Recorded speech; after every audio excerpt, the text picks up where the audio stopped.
లోమస మహర్షి ఆయన మహాజ్ఞాని.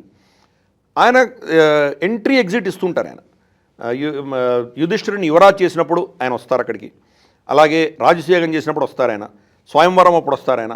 అలా ప్రతి సీన్లో ఆయన ఋషుల పేర్లలో ఆయన పేరు కూడా ఉంటుంది. ఆయన మెయిన్ క్యారెక్టర్ ఏంటంటే, అర్జునుడు పాశుపతాస్త్రం కోసం స్వర్గలోకానికి వెళ్ళినప్పుడు, అక్కడికి వెళ్ళినప్పుడు, ఇంద్రుడి దగ్గరికి వెళ్ళినప్పుడు మిగతా 4 పాండవులు అర్జునుడు ఎలా ఉన్నాడో అని బాధపడుతుంటారు, భయపడుతుంటారు. అప్పుడు ఈయన వచ్చి ఇంద్రుడు పంపిస్తాడు ఈయన్ని. ఇంద్రుడు ఆదేశం ప్రకారం వీళ్ళ పాండవుల్ని కొన్ని క్షేత్ర దర్శనాలు చేయించి, భారతదేశంలో ఎటువంటి క్షేత్రాలు ఉన్నాయి, ఏమున్నాయని అన్ని చెప్తారానికి, పాండవులు చెప్తాడాయన. అలాగే అర్జునుడు సురక్షితంగా ఉన్నాడు, మళ్ళీ తిరిగి వస్తాడని చెప్పడం.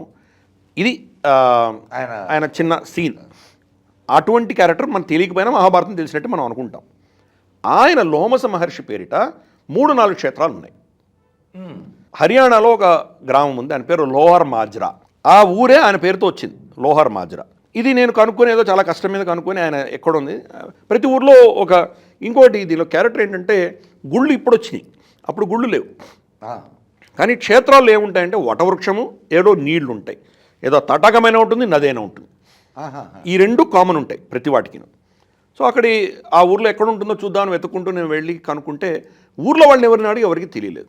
సో ఎలాగో నాకు తెలిసినటువంటి కాంటాక్ట్స్ కొంత ఆర్కియాలజిస్ట్ వాళ్ళని వెళ్ళి కనుక్కొని వెళ్తే వాళ్ళ డైరెక్షన్ ప్రకారం నేను వెళ్ళాను. నేను వాళ్ళని అడిగాను, ఎందుకు ఈ ఊర్లో ఎవరికి తెలియదు దీని గురించి అంటే, ఆయన ఏం చెప్పారంటే, ఈ ఊర్లో ఎక్కువ ముస్లిమ్స్ ఉండేవాళ్ళు, పార్టిషన్ అయ్యాక వీళ్ళందరూ పాకిస్తాన్కి వెళ్ళిపోయారు, పాకిస్తాన్ నుంచి వచ్చిన హిందువులు వాళ్ళ భూములు తీసుకున్నారు, కాబట్టి వీళ్లకు వాళ్ళ ఊరి స్థల పురాణం తెలియదు అని చెప్పాడు ఆయన.